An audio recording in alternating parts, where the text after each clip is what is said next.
परमेश्वर हमेशा आपको बड़ी दानों के सामने लेकर जाता है, जहां आप कहे कि ओ ये बहुत बड़ी समस्या है। जब भी आप कहते हैं बहुत बड़ी समस्या, तो रुक कर बस कहने लगे कि ये दानव है, और कहें प्रभु इस मामले में है। परमेश्वर इसमें है। इस दानों पर विजयी होना ही है आपको। परमेश्वर चाहता है कि उसकी संतान दानों पर विजयी हो जाएं। वो उसमें प्रसन्न होना चाहता है, आपकी मदद करना चाहता है। प्रभु आपके साथ में है। वो कहता है दानों की चिंता मत करो, इसके बारे में मत सोचो, बस विश्वास करो कि मैं तुम्हारे लिए ये कर सकता हूं। Be glorified. Be glorified.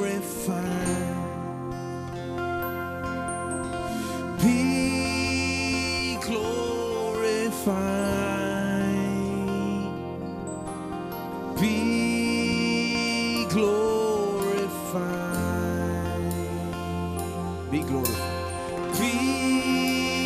Be glorified. Be glorified. Be glorified. Be glorified. Be glorified. Be glorified in the heavens.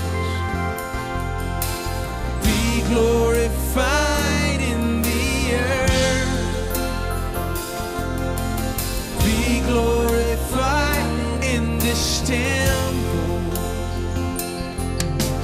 Jesus, Jesus,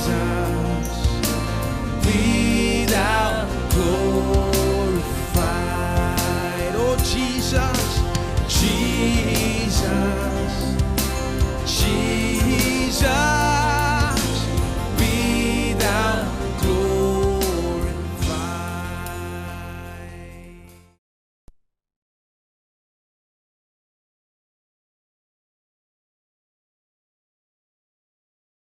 मुझे अब्राहम के बारे में केवल इतना ही बताया गया था। यही तो वो व्यक्ति था, बेचारा। वो निकला, लेकिन उसे पता नहीं था कि वो कहाँ जा रहा है। मैंने सोचा बेचारा अब्राहम। और फिर मेरे पास अब्राहम का एक चित्र था, जैसे कि अक्सर हम ऐसे चित्र देखते हैं जहां वो पुरानी बेडशीट जैसे कुछ पहना है। जानते हैं, जैसे पुराने जमाने में वो स्टेज के ऊपर में कारपेट जैसे कुछ बिछाते थे, ये तो बिल्कुल पुरानी बेडशीट के जैसे दिखती थी। और उस चित्रकार ने अब्राहम को वो पहना दिया, पूरे गंदे कपड़े। और यहां पर अब्राहम, जिसका चेहरा धूल से भरा हुआ है और दाढ़ी बड़ी है, हाथ में एक लाठी है, और उसके आसपास बस छोटे 10 मेमने हैं, और ऐसे चल रहा है। जो अब्राहम मैंने देखा वो तो बहुत ही गरीब दिखाई दे रहा था, धूल भरी सड़क पर। लेकिन सच में बाइबल अब्राहम के बारे में बताती जैसे मानो कि वो बिल गेट्स हो। लेकिन मैं उसे वहां नहीं देख पाया, वो तो वहीं पर था। ये तो बाइबल में है। अब कितने लोग समझ पा रहे हैं कि रिकग्निशन फेलियर क्या होता है? अभी आप इसे अच्छे से समझ पाएंगे। ये वहां पर था, लेकिन मैं नहीं देख पाया। ये मेरी आंखों के बिल्कुल सामने था। मैंने इसे कई बार पढ़ा, लेकिन इसे नहीं देख पाया। जैसे एक बहन ने कहा, हाँ तुम अब्राहम के बारे में कहते हो, मैंने अब्राहम के बारे में बहुत कुछ पढ़ा है, लेकिन कभी अब्राहम को इस तरह से नहीं देखा। पहचानने में असफल हुए हैं, देखिए। और यीशु के साथ में भी ऐसे ही। मुझे पता नहीं विश्वासी लोग कहां पर चले गए। मतलब वो मानो पूरी तरह से पागल हो गए हैं।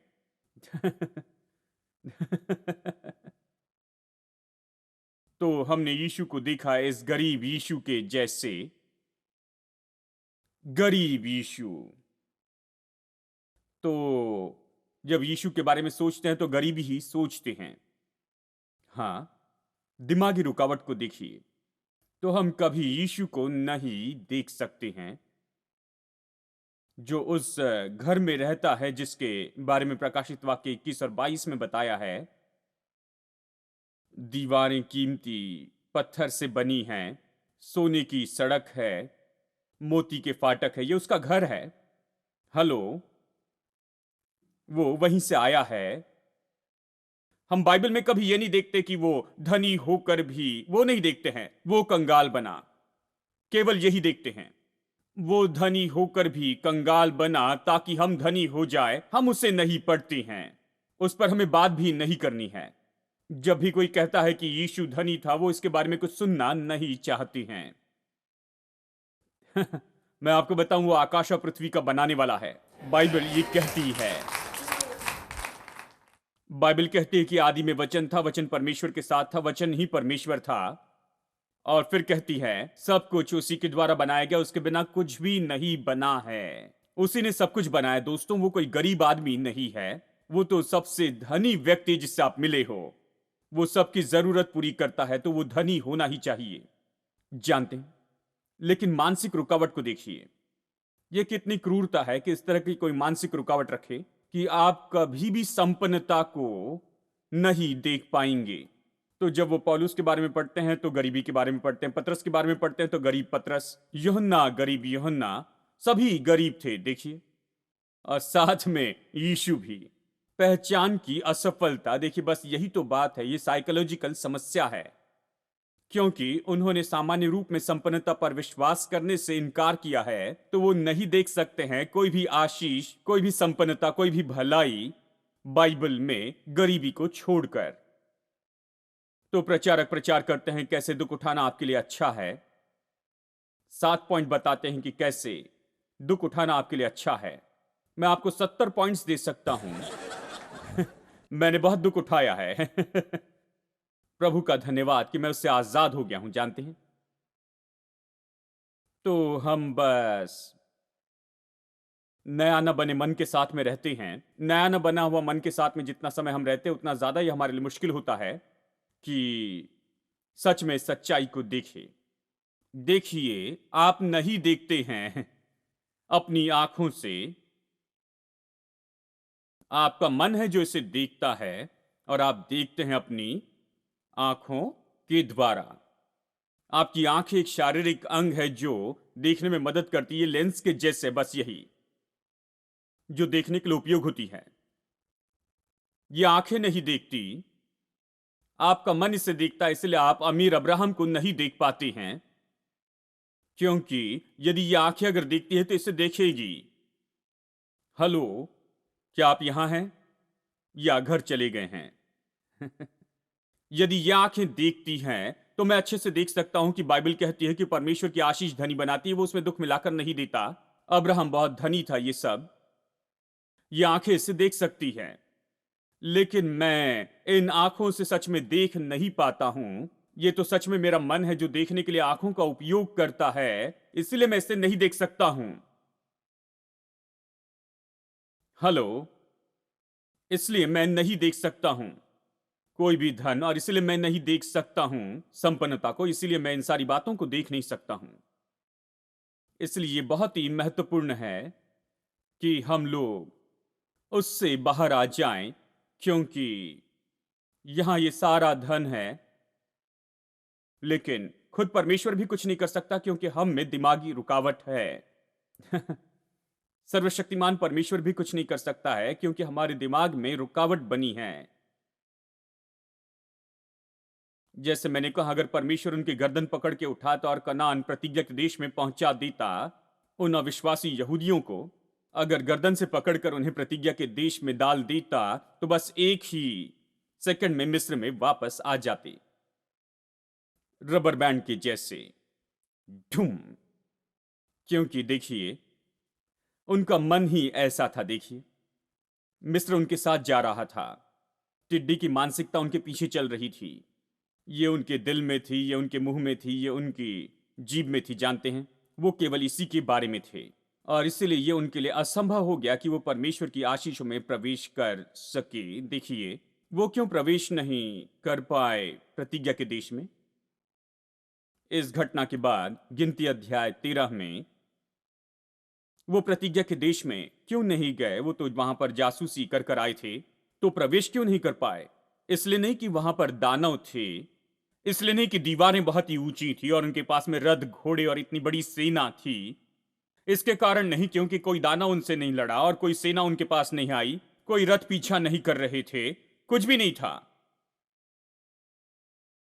तो वो प्रवेश क्यों नहीं कर पाए? वो बस प्रवेश नहीं कर पाए, बस उनके मन के कारण ही, बस यही। देखिए, अगर वो जाकर दानव से लड़ते और फिर वापस आकर कहते कि हम इन्हें हरा नहीं पाएंगे, ये बहुत ही बड़ी हैं, मैं इनसे नहीं लड़ सकता, ये हम समझ सकते हैं। लेकिन इन लोगों ने इसकी परवाह नहीं की, दीवार के पास में भी नहीं गए, दानव से लड़े नहीं और कभी भी उन्होंने कोई कोशिश नहीं की। कोशिश करने के पहले ही हिम्मत हार गए। बहुत से लोग ऐसे हैं, वो हिम्मत हार जाती हैं, प्रभु की आशीष को नहीं ले पाते हैं, उसे लेने की कोशिश भी नहीं करती हैं। हाँ, और उसमें वो आते भी नहीं है, उस पर वो विश्वास भी नहीं करते कि उसमें प्रवेश करे जो परमेश्वर ने उनके लिए रखा है। क्यों? क्योंकि वो इसे अपने मन में पचा नहीं सकती हैं। वो प्रवेश नहीं कर पाए क्योंकि वो विश्वास कर रहे थे कि वो टिड्डी है, बस यही। दानव के कारण नहीं, दानव ने उनसे कभी कुछ भी नहीं कहा, और ना ही शहर पनाह के कारण दीवार ने उन्हें नहीं रोका, किसी ने नहीं रोका।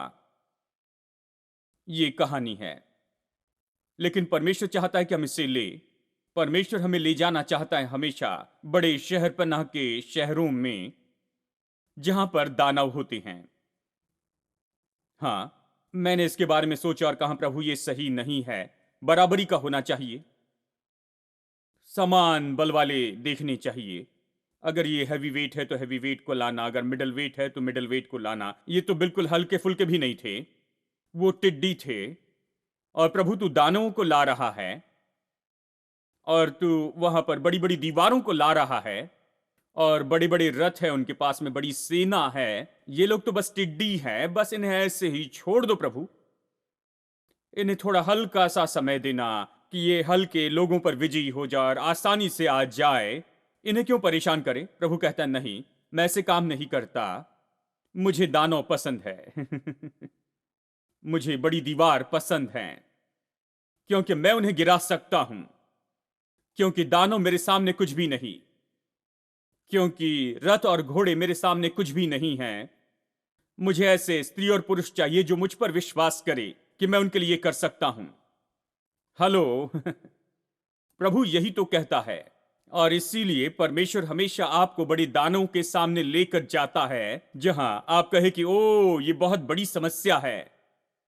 जब भी आप कहते हैं बहुत बड़ी समस्या, तो रुक कर बस कहने लगे कि ये दानव हैं, और कहें प्रभु इस मामले में है। परमेश्वर इसमें है, इस दानों पर विजयी होना ही है आपको। परमेश्वर चाहता है कि उसकी संतान दानवों पर विजयी हो जाएं। वो उसमें प्रसन्न होना चाहता है, आपकी मदद करना चाहता है। प्रभु आपके साथ में है। वो कहता है दानव की चिंता मत करो, इसके बारे में मत सोचो, बस विश्वास करो कि मैं तुम्हारे लिए ये कर सकता हूं। आमीन। कितने लोग कहते हैं कि परमेश्वर आपके लिए कर सकता है?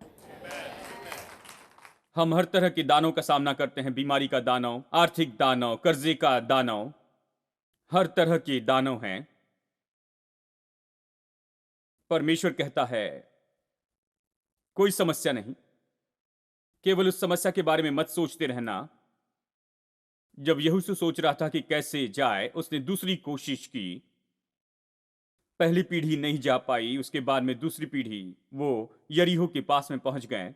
परमेश्वर ने कहा मैंने तुम्हें ये देश दे दिया है, तुम तैयार हो जाओ।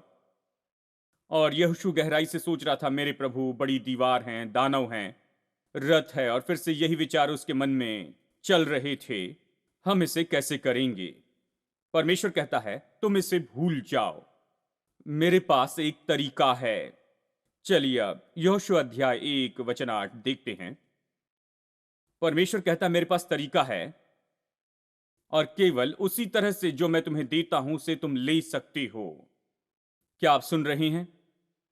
परमेश्वर आपको जो दे रहा है उसे आप ले सकते हैं, केवल परमेश्वर के तरीके से, आपके तरीके से नहीं। ये तरीका क्या है? व्यवस्था की ये पुस्तक तेरे मुंह से कभी दूर ना होने पाए, इसी में दिन रात ध्यान दिए रहना और उसमें जो कुछ लिखा उसके अनुसार करने की चौकसी करना। मैं यहोशू 1:8 कह रहा हूं, क्योंकि ऐसा ही करने से तेरे सब काम सफल होंगे और तू अच्छी सफलता प्राप्त करेगा। वो क्या कह रहा है? वो कहता है ये पुस्तक तेरे मुंह से दूर ना होने पाए, इस पर दिन रात मनन करते रहना। सब लोग कहिए, इस पर दिन रात मनन करते रहना। अब यही बात है जो मैं आपको अभी बताना चाहता हूं। मैं दिखाना चाहता हूं कि कैसे अपने मन को नया बना सकते हैं, कैसे अपने अवचेतन मन को फिर प्रोग्राम कर सकते हैं, कैसे नई तरह से सोचना शुरू कर सकते हैं कि आपको नया जीवन मिल जाए। देखिए, ये बहुत ही वास्तविक है। इससे कैसे कर सकते हैं? अपनी समस्याओं की चिंता मत कीजिए, खुद पर आप काम कीजिए। आपकी समस्या आपकी उन्नति को रोकने वाली नहीं है। कोई मनुष्य तुम्हारे विरुद्ध में खड़े नहीं रह सकेगा। परमेश्वर का वचन कहता है, एक मनुष्य भी इस पूरे संसार में वो तुम्हारे विरुद्ध में खड़े नहीं रह सकेगा। आपके विरुद्ध बनाए कोई भी हथियार संपन्न नहीं होंगे। आप जो कुछ भी करेंगे वो संपन्न होगा। तो समस्याओं की क्यों चिंता करती हैं? चाहे समस्या कितनी भी बड़ी हो जाए, चाहे समस्याओं का बड़ा ढेर हो, उसे भूल जाए। बस खुद पर गौर करते जाएं। परमेश्वर कहता है, जो कुछ भी मैं तुम्हें देना चाहता हूं उसे पाने के लिए बस एक ही तरीका है, वो ये है कि तुम मेरे वचन में चले जाओ और मेरे वचन पर दिन रात मनन करते रहना। दिन रात मनन करना। अब मनन करना क्या है? मनन करना सामान्य रूप में इसे बुड़बुड़ाना है। खुद के लिए कहते जाना, मतलब खुद के लिए कहते ही रहना। धीरे से मैं खुद से कहता हूं, प्रभु भला है। प्रभु का धन्यवाद कि मुझे न कोई कमी है न कोई घटी है। मेरी हर जरूरत पूरी की जाती है। परमेश्वर भला परमेश्वर है, वो मेरी निगरानी करता है। उसके स्वर्गदूत मेरा पहरा देते हैं। मैं हर नुकसान और खतरे से सुरक्षित हूं। मैं जो भी करने के लिए अपना हाथ बढ़ाता हूं उसमें प्रभु मेरे साथ है। मैं जिसमें हाथ रखूं उसे वो आशीष देता है। मैं जो करता हूं वो संपन्न होता है। देखिए, जब मैं ऐसे कहता हूं, जैसे मैं इसे कहता हूं बिस्तर पर लेटते समय, जैसे मैं इसे कहता हूं उठते समय, जैसे मैं इसे कहता हूं खाते समय, जैसे मैं चलता हूं, मैं इसे कहते रहता हूं। जानते हैं, परमेश्वर भला परमेश्वर है। मेरा परमेश्वर मेरा पिता है। वो मुझे नीचे नहीं गिरने देगा। उसने जो कहा है उसे वो करेगा। मैं उसकी प्रतिज्ञाओं को कहते चली जाता हूं। देखिए, आपकी जो भी चुनौती है, आपकी समस्या है, तो परमेश्वर के वचन में जाए और ढूंढ निकाले प्रभु का वचन इसके बारे में क्या कहता है, और इसे ले और इसे बस कहते चले जाए अपने आप में। पूरे संसार से कहने की जरूरत नहीं। आप इसे बस कहते चले जाए ताकि आप खुद इसे सुन सके। इतने धीमे रूप में आप बस कहते चले जाए कि आप सुने कि यह आपके कानों में और आपके दिल में जाता है। देखिए क्या होता है, यह परमेश्वर का वचन है जो आपके दिल की भूमि में जाता है। आपका दिल भूमि है, या आपके दिल की भूमि में जाता है और यह फसल लेकर आता है। वहां पर जो टिड्डी का चित्र है, या चाहे जो भी हो, या लोगों के मन में जो भी चित्र मन में हो, जो चित्र है उसे जाना ही होगा। देखिए, वचन क्या करता है, ये वहां पर जाता है और वो दिल को भर देता है इस वचन से कि यहां पर नया चित्र बनाया जाता है। जल्दी ही आप में नया चित्र होगा। जल्दी ही आप में नया चित्र होगा। मैं विश्वास करता हूं, जब यहोशू इसे कहते रहा, परमेश्वर ने मुझे देश दिया है। यरीहो का राजा, उसके घोड़े, रथ, सब कुछ मेरे हैं। ये जमीन मेरी है, ये घर मेरे हैं, ये दाख की बारी मेरी है, ये कुएं भी मेरे हैं। ये मेरी है क्योंकि परमेश्वर ने कहा ये सब मेरे हैं। परमेश्वर ने कहा ये सब मेरा है। मैं जानता हूं यहोशू ने दिन रात कहा कि परमेश्वर ने कहा ये मेरा, इसलिए मेरा है। अगर 1000 लोग कहें ये तुम्हारा नहीं है, मैं उस पर विश्वास नहीं करूंगा। परमेश्वर ने कहा ये मेरा, मैं इस पर विश्वास करता हूं। मैं विश्वास करता हूं मेरा है। दिन रात वो बस इसे कहते हैं, और फिर एक दिन जब वो जागता है, अब वो वहां पर यरीहो के लोग जो वहां पर रह रहे थे उनके बारे में नहीं सोचता है। वो ये देखने लगा कि यरीहो के लोग तो इसकी संपत्ति पर बैठे हुए हैं। हेलो ये चित्र बदल गया है। अब वो खुद को यहां पर उस संपत्ति की मालिक के रूप में देखता है। परमेश्वर ने उसे ये टाइटल डीड दी है। विश्वास वो टाइटल डीड है। इब्रानियों अध्याय 11 वचन 1 कहता है, विश्वास आशा की वस्तुओं का निश्चय है और अनदेखी चीजों का प्रमाण है। एक अनुवाद कहता है, विश्वास ये टाइटल डीड है, आशा की हुई वस्तुओं का और अनदेखी वस्तुओं का प्रमाण है। विश्वास वो टाइटल डीड है। सब लोग कहिए टाइटल डीड। सब टाइटल डीड को समझते हैं। जब भी आप घर या फ्लैट या जमीन खरीदते हैं, टाइटल डीड मिलती है। ये कहती है कि ये जो जगह है ये आपके नाम पर है, आपने इसे इससे इससे खरीदी है, और ये जो जमीन है उसके ये कागजात हैं, ये उसका पूरा विवरण देती बताती है, और आपका नाम वहां पर होता है। ये डॉक्यूमेंट महत्वपूर्ण है। यह आपको मालिक होने का भाव देता है। क्या होता है जब आप अंगीकार करते हैं, जब आप बुदबुदाते हैं, जब आप मनन करते हैं, मैं आपको मनन की सामर्थ्य दिखा रहा हूं। जब आप मनन करते हैं तो क्या होता है, आप मालिक होने के भाव को जानते हैं कि आप परमेश्वर की प्रतिज्ञाओं के मालिक हैं, कि परमेश्वर की प्रतिज्ञाएं आपकी हैं। आप परमेश्वर की संतान हैं और ये प्रतिज्ञाएं आपकी हैं। परमेश्वर आपको कभी नीचे नहीं गिरने देगा। ये आपकी है क्योंकि परमेश्वर ने कहा है, लिख कर दिया है कि ये सब कुछ आपकी है। यहां पर एक टाइटल डीड होती है। इस जगह पर विश्वास टाइटल डीड है। सब लोग कहिए, विश्वास टाइटल डीड है।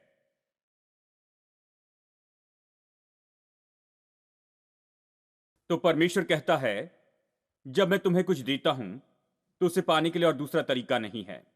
देखिए, निश्चय इन लोगों के पास में सब कुछ घोड़े और रथ तो नहीं थे, उनके पास सेना वगैरह नहीं थी। ये सब वो तो सामान्य रूप में बस चरवाहे लोग थे। उनके पास कुछ नहीं था। उनके पास किसी तरह से कोई भी हथियार वगैरह नहीं थे। तो परमेश्वर कहता, मैं तुम्हें जो देता हूं उसे लेने का बस यही एक तरीका है, वचन लेकर उस पर मनन करे। अगर वचन लेकर मनन करते हैं तो मैं तुम्हें जो कुछ भी देता हूं तुम उसे ले सकते हो। ओ लेकिन बड़ी समस्या है। देखिए, अपनी परेशानी के बारे में, समस्या के बारे में कभी कोई चिंता मत कीजिए, चाहे कितनी भी बड़ी हो। जब तुम वचन लेकर मनन करती हो तो तुम उसे पाओगे जो मैंने तुमसे प्रतिज्ञा की है। हेलो, बहुत से लोग कुछ तरीके का उपयोग करते हैं। वो पसीना बहाते हैं, कष्ट करते हैं, जाते हैं और बस धक्का बुक्की करते हैं। इससे नीचे खींचते हैं, उससे नीचे खींचते हैं, उस स्त्री को नीचे खींचते हैं। और ये समय होता है जब तक कि वो आगे बढ़कर थोड़ा सा मुनाफा कमाए। उन्होंने बहुत ज्यादा नुकसान किया है। परमेश्वर नहीं चाहता कि आप ऐसे जिए। प्रभु चाहता है कि आप मनन करें। हेलो, परमेश्वर नहीं चाहता कि आप कष्ट करें। प्रभु नहीं चाहता कि आप लड़ते रहें। परमेश्वर नहीं चाहता कि आप ऐसे धक्का बुक्की करते चले जाएं या ये सब कुछ करते जाएं। परमेश्वर नहीं चाहता कि जबरदस्ती करते जाएं। परमेश्वर नहीं चाहता कि आप संसार के तरीके का उपयोग करें, क्योंकि परमेश्वर आपको जो देना चाहता है उसे पाने का ये तरीका नहीं है। परमेश्वर चाहता है कि आप मनन करें उसके वचनों पर। परमेश्वर कहता है, मेरे तरीके से करो, मेरे वचन पर मनन करते रहो, दिन रात बस तुम इसे कहते चले जाओ। चाहे जो भी समस्या हो, अगर तंदुरुस्ती की समस्या हो तो चंगाई के वचन ले और इससे बस दिन रात कहते रहे। अगर आपकी समस्या आर्थिक समस्या है, कर्जे की समस्या, परिवार की समस्या, जो भी समस्या हो, इससे दिन रात कहते रहना, इसे बार बार कहते रहना, बार बार कहते रहना। खुद के लिए इसे बुदबुदाते रहें, इसे कहते रहे, क्योंकि आप अपने दिल में इससे बो रहे हैं। आप अपने दिल में नया चित्र बनाते जाते हैं। आप अपने दिल में नए चित्र को रखते जाते हैं कि आप कौन हैं और आपका संसार कैसे होगा, आपका भविष्य कैसे होगा। वो कहता है, कहते रहना, लड़ना नहीं है, रोना नहीं, चिल्लाना नहीं और ये सब नहीं करना। कितने लोगों को ये तरीका पसंद है। बस मनन करते रहें। मैं आपको बताऊं, अगर आप मनन करते रहेंगे तो आप उनसे बहुत आगे पहुंचेंगे जो लोग लड़ते हैं, झगड़ते, धक्का मारते हैं, जानते हैं, चिल्लाते हैं और ये सारा काम करते हैं, संसार की युक्ति करते। वो आपको देखकर चौंक जाएंगे, कहेंगे, मेरे प्रभु ये यहां पर कैसे पहुंच गया। और आपका ये मेडिटेशन प्रभु वचन पर मनन करते रहें। वो चौंक जाएंगे कि आप वहां पर कैसे पहुंचे हैं, क्योंकि परमेश्वर के मार्ग आपको वहां पर पहुंचाएंगे तेजी से, बेहतर तरीके से और एक निश्चित तरीके से। और ये तो 100% निश्चित है कि आप वहां पर पहुंचेंगे और परमेश्वर में कोई असफलता नहीं है। व्यवस्था की यह पुस्तक तुम्हारे मुंह से दूर ना होने पाए। दिन रात इस पर मनन करना, इसमें जो कुछ लिखा है उसे करने की चौकसी करते रहना, तब तुम अपने सारे मार्ग सफल करोगे और तुम अच्छी सफलता पाओगे।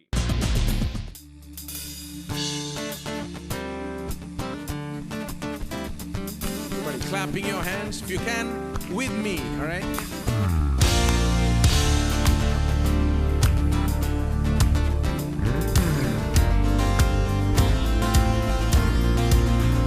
Not by power, not by might, by my spirit, says the Lord. Not by power, not by might, by my spirit, says the Lord.